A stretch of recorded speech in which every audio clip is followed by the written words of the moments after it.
Today I have a little bit of a different video for you.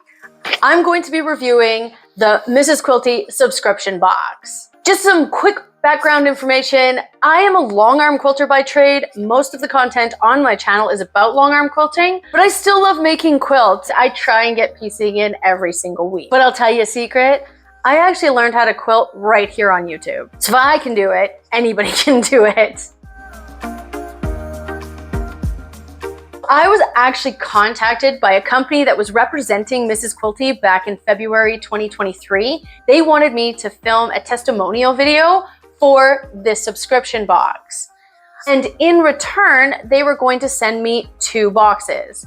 Now, I took a look at the media kit that they sent me, and then I cruised their website for a little while, and ultimately I decided not to work with Mrs. Quilty. But in the past couple months, I have been bombarded by their ad campaigns on social media. I've been seeing this stuff popping up everywhere. All of these cute animals, and I've been reading the comments, and I decided that it was time for me to order this box, and I wanted to share my experience with you guys. So it took 8 days for this box to get to its destination in Washington, USA. I am Canadian, but I don't live very far from the border, so I was able to pop over and pick up this box at the gas station. Now, I paid $33.74 for this box, and about $5 or so if that was shipping in the continental US, so that's pretty good. I did look at shipping it directly to my door, and here in Canada, it was going to cost me about $13 US, which is more than double. So that's why I decided to just go for a quick boot over the line there. So let's go open up this box and see what's really going on here. So here's the box. I mean, it's really cute. You just really can't deny that. I mean, mine's a little banged up, but it did come a little ways. I did have to open it to prove to the border authority that it was quilting stuff, but I haven't looked at it. Let's open it up. So here we go, and we've got the Quilt Laugh Love. I mean, it's very, very cute. I'm not a sucker for packaging, but I mean, it's a nice little box. That's cool. So here is the Mrs. Quilty booklet, I suppose. So it looks like it's got a bunch of projects and things in here. There's a table of contents, top quilting tools. So I mean, if you are a new quilter, you are going to need these things. I'm not going to recommend any of these ones on this page because I don't know the quality of them, but you are going to need these tools in order to complete the project, and a sewing machine. Nice. So yeah, this is a really nice quality little booklet, but I mean, this isn't rocket science. Anybody can make one of these. I'm going to spend some time with this and read through everything and really come back with a better review of what is actually contained within here later on in the video. So the next thing that's in this box is, let's look at this pin cushion. There's nothing wrong with this pin cushion. I actually like this little gray muted color. It's not too crazy. It's supposed to go on your wrist. I've never used one like this before, so that's all right. It'd probably come in handy. I mean, but it's a pin cushion. I'm not super impressed. It's elastic on a pin cushion. But I mean, it is cute. Like, can't deny it. It's cute. And I'll probably use it too. And as a newer quilter, you are going to need a pin cushion. So yeah, that's not bad. Next up is this quilting ruler. It's got this film on it. Let's take this film off. Okay, so this is a 6.5 by 6.5 inch square ruler. It's really, I mean, it's acrylic ruler. It's the right thickness. It's got clear markings. I'm kind of distracted by these extra little, like 1/8 of an inch lines on here. I've never used those before, so I'm not going to say they're good. I'm not going to say they're bad. I do find them a bit distracting, but yeah, this is a good ruler. And finally, the fabric. What have we got for fabric? So they have 2 fat quarter bundles of the same materials. I mean, they could have just sent 1/2 meter cuts, but that's fine. Let's just move this out of the way here. Take a look at this. Okay, so this is the first fabric. So if anybody doesn't know, a fat quarter is supposed to be about 22 inches by 18 inches in width. So this looks about the right size, but without measuring it, I don't know. I will get my measuring tape out and measure this in a bit. Let's just take a look at these fabrics. The fabrics feel cheap. I'll just be honest with you. I mean, it's fabric for sure. It's probably 100% cotton. I'm pretty sure this is digitally printed, but I don't know for positive. Here's the next one, a gingham. So it all depends on what your personal style is, whether or not you're gonna like these materials. From what I looked at the Mrs. Quilty website and from what I saw just online in general, this is one of the reasons I decided not to endorse this box, is because I'm not really attracted to any of these fabrics. I am sort of becoming more and more of a modern quilter, I suppose I would classify myself as, and these just don't speak to me. Oh, see, look at how thin this one is. Like, this is the white one. Like, you can see, I'm pretty sure you'll be able to see it on camera. You can see the other fabric underneath this. This isn't uncommon with like really like white fabrics, but it definitely is not a cotton that you would get from a proper quilt shop or a proper cotton or a name brand cotton line. So there they are. So those are the 8 fat quarters. I mean, they're all right. There's nothing great here. There's nothing terrible here. Having cheap fabrics like this isn't really a huge big deal when you're first getting started. It's nice not to maybe have to spend like a lot of money on your first projects, because usually we don't end up liking them after a while. But I mean, these are okay. Especially, I don't mind this one. And I like the colorway of this one here. You know, it's a little bit more modern with this navy. But anyhow, those are the fabrics. I'm not thrilled. But I'm gonna get my measuring tape. Let's do this thing. So it's about 21.5. So yeah, that's 21.6. Yeah, okay. And then it is, yeah, almost 18 inches. No, right on 18. So for me, that is close enough to a fat quarter. I mean, these are probably machine cut, but especially if you're getting a fat quarter from like a quilt shop or something that's cut from a bolt, there is going to be a little bit of variety. So to me, this is close enough to a fat quarter size, and they all seem to be the right size. But the real question, and I know not everybody's going to be happy about this, but is how are these fabrics going to wash? I'll be back. So as I'm washing and drying my fabrics, I have taken a bit of a harder look at this magazine. So looking at the first 10 boxes that Mrs. Quilty expects you to get and go through along your beginner quilting journey, I'm finding the techniques listed here to be unrealistic.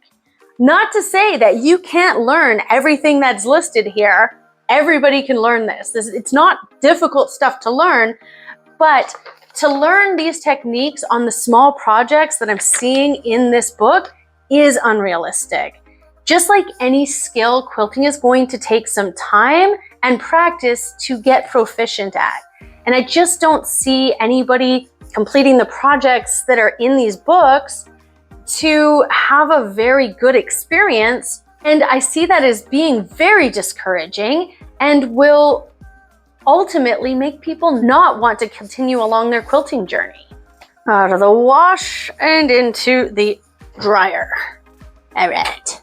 So the projects that come in this first box, which are supposed to be beginner friendly, are a block the month, a pot holder, a quilt as you go mug rug, and a placemat. Just flicking through the instructions here, I am seeing some serious problems already. Okay, we are out of the dryer. Here it is. Yeah, so if anybody doesn't know, this is what your fabric looks like when it comes out of the dryer. Yep, that's right. It's naughty. Very, very naughty. I'm going to cut all of these apart and lay it out, and I'm going to iron it. I got my handy iron over here. Then I'm going to measure these and see if they measure the same as they did before. See how much shrinkage there was.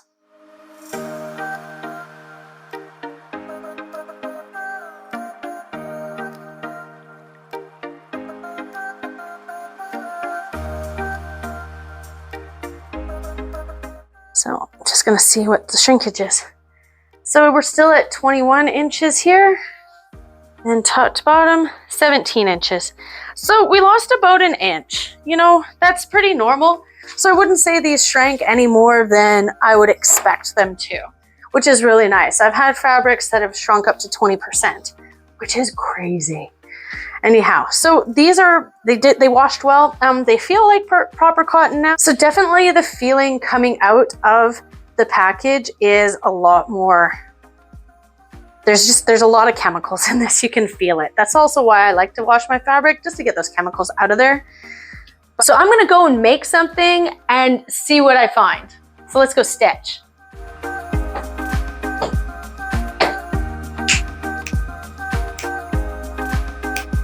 All right, so here is the block I made. It says in the booklet that this is a beginner block. It is not a beginner block. I would not recommend this block to be made by somebody who's never pieced before at all. In the instructions, I didn't find a lot of room for error, luckily enough. Between the 8 fat quarters, there is enough fabric to redo this block, or if you do make a mistake, so that's nice. But the measurements just weren't that awesome. I mean, I didn't even do a perfect job. I'm not the greatest piecer, you know, but I could make this. The other thing about this block that I found annoying is the fact that this white fabric here in the corners and the sides here, that was not included in the box. And I think that somebody getting started on their quilting journey would have been very discouraged not to have this fabric. I live in a town that doesn't have a quilt shop. So what am I supposed to do about that? I just didn't think that was very well thought through. So I did read through all of the other projects that are included in this booklet, and I just didn't want to make them. I don't love the fabrics enough to have the mug rug or the placemats or even the pot holder in my home. I just didn't feel the need to complete those projects. I read through all the instructions for the rest of the projects though, and I don't really agree with all of the instructions that are in here. Specifically, the Quilt as you go method that they've gotten here, it's not correct. I don't think there's enough information in here to complete the projects successfully in a way that maybe a more experienced quilter would be able to. So I just don't find this to be very beginner friendly at all. Also, in order to complete the projects that are in this booklet, you would need to buy another ½ yard of white fabric like I showed in my block here. And you would also have to buy a package of heat resistant batting, and that is very important. So it does suggest that you have 2 layers of batting for the pot holder.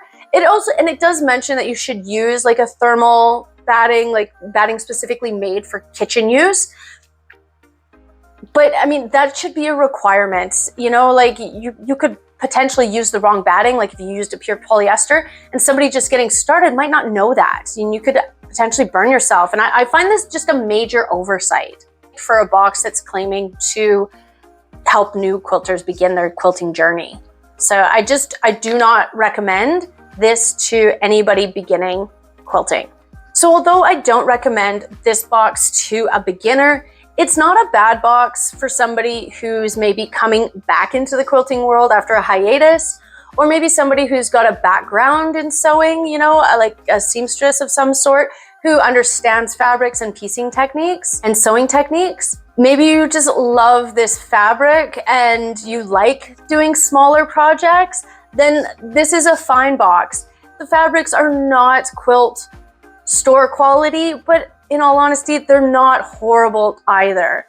I'm not a fabric snob, and I would encourage people not to necessarily be a fabric snob, especially if you're just getting into this hobby. So, you know, if you see yourself as maybe fitting into those types of categories that I'm talking about, then the $37 US might be worth it to you every month to get these little projects and things. I don't think this magazine is made by a quilter, but let's talk a little bit about the false advertising. Like, what are these animal ads about? Like, these are not real patterns. This is AI generated gobbledygook to bait and switch you. I read so many comments under these posts that were like, oh my God, I love this pattern. Where can I get this pattern? I can't wait to make this. I just ordered my first box. When is the animal patterns gonna start showing up? And the Mrs. Quilty profile kept commenting to these people, oh, I know, I'm so happy you love it. Or this pattern is coming soon. Keep an eye out, you know, stay tuned, sort of thing, like pretending that this is a real this is not a real pattern. You know, like there are patterns out there that you can make. And if you're really interested in making a stuffy, I'm gonna link some resources below where you can actually get something that's more similar to this. But this, to me, is a bait and switch. You know, like this is what they advertise, this is what you get, you know, like that is unethical business practice and really speaks very poorly of this company. Now, I actually joined the Facebook group after I ordered my first box, and I've been cruising through there, and it's just so unfortunate that how many people have been misled by these animal ads. Like I get a little bit irate about it because we're trying to bring new people, young people into the quilting world, and they're being introduced to things like this and expect that that somebody can make this their first time sewing, and it's just not true. Mrs. Quilty was catching so much flack in the comments sections on Facebook and things like that, that they did ultimately release the cat pattern. And here it is. Do you see the difference?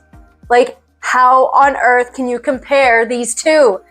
This is a realistic beginner pattern for sure, but it looks nothing like this. Like, you can't do this. This is wrong. When I ordered my box, I did find the website easy enough to use. It was very clear what was going on. But by the time I was finished checking out, I was exhausted. I had been bombarded by all of the upsells that there was a pop-up. Oh, add this onto your thing, add this into your cart, add this, do this. And you know, I just wanted the box. And I was very, very annoyed by the time I was done checking out. But when I was canceling my subscription, you know, it was still like, oh, we're so sad to see you leave. Like, try this, or can we do this for you? Cancel, cancel. You know, I had to plug in codes and all the things. And ultimately, the final thing was they offered my box to me for $22 a month instead of the $37 a month. I just do not like these types of sale tactics. And in my opinion, I think they're unethical. So I don't feel particularly bad about not recommending this box. And I think that if you were looking at maybe getting a quilting box subscription because you like this idea, look a little further. You know, there's probably even a small-time local quilt shop in your state or country that maybe puts together a curated box, you know, made by an actual quilter for an actual quilter. So look a little further. And for any people out there that are looking to maybe getting into quilting, check out some of the resources that I linked below. Stick here on YouTube. There's so many creators making awesome beginner content out there. And also go reach out to your local quilt guild. I'm sure you could find a small group that would help guide you along the beginning steps of your quilting journey. If you like this video or found any value to it, please give it a like. This isn't my usual content. You think I should make more videos kind of like this and with more piecing content? Let me know in the comments below. Also, I'm not going to use this. So if anybody just loved the fabrics that you saw here, drop a comment. Next week, I'll spin a spinny wheel and pick somebody from the comment down below. Thanks so much for watching.